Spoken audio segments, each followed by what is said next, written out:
പ്രിയപ്പെട്ടവരെ, നിങ്ങൾ ചിന്തിക്കണം.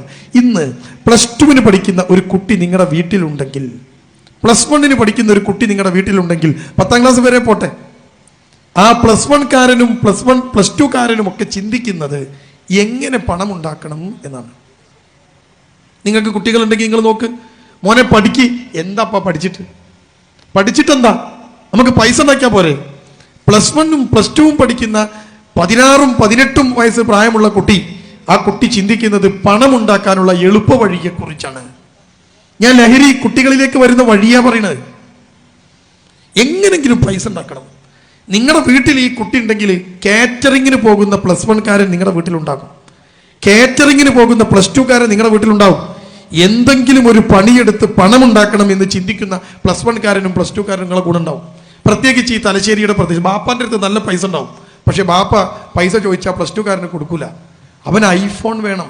ബാപ്പാൻ്റെ അടുത്ത് സാധാരണ ഫോണാണ്, ചെക്കൻ ഐഫോൺ വേണം. ഈ ഐഫോൺ വാങ്ങണമെങ്കിൽ 1.5 ലക്ഷം രൂപയുടെ സാംസങ്ങിന്റെ S25 പുതിയ ഫോൺ വേണം. ഈ ചെറുക്കൻ ഈ ഫോൺ വാങ്ങാൻ ബാപ്പ പൈസ കൊടുക്കൂല. ഉടനെ ഈ ചെറുക്കൻ ചിന്തിക്കും, എനിക്ക് പണം ഉണ്ടാക്കണം, ഈ പണം ഉണ്ടാക്കിയിട്ട് ഈ പണം ഉപയോഗിച്ച് എനിക്ക് എല്ലാം നേടണം.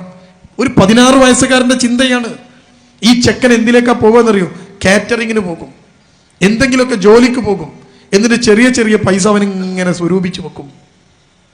അങ്ങനെ സ്വരൂപിക്കുന്ന പണം അവന്റെ കയ്യിൽ കാറ്ററിങ്ങിന് പോയാൽ ഒരു പാത്രം കഴുകിയാൽ 3 രൂപയാണ് കൂലി. 2 രൂപ 3 രൂപ ഒരു പാത്രം കഴുകിയാൽ. ഇന്ന് പ്ലാസ്റ്റിക്കിന്റെ പാത്രങ്ങളെല്ലാം ഈ കല്യാണത്തിന്റെ ഓഡിറ്റോറിയങ്ങളിൽ നിരോധിച്ചത് കൊണ്ട് ഒരു പാത്രം കഴുകാൻ ഒരു മനുഷ്യനെ നിർത്തും. ഈ പാത്രം കഴുകിയാൽ ഒരു ചെക്കന് ഒരു പാത്രത്തിന് 2 രൂപ 3 രൂപ കൂലിയാണ്. ഒരു വിവാഹം കഴിഞ്ഞാൽ 2000 3000 പാത്രങ്ങൾ ഉണ്ടാകും. 2000 പാത്രം കഴുകാൻ 2000 × 3, അത്രയും പൈസ പാത്രം കഴുകാൻ വേണ്ടി മാത്രം കിട്ടും. 2 3 ചെക്കന്മാർ ഇരുന്നിട്ടാണ് ഈ പാത്രം ഫുള്ള് കഴുകി തീർക്കുക.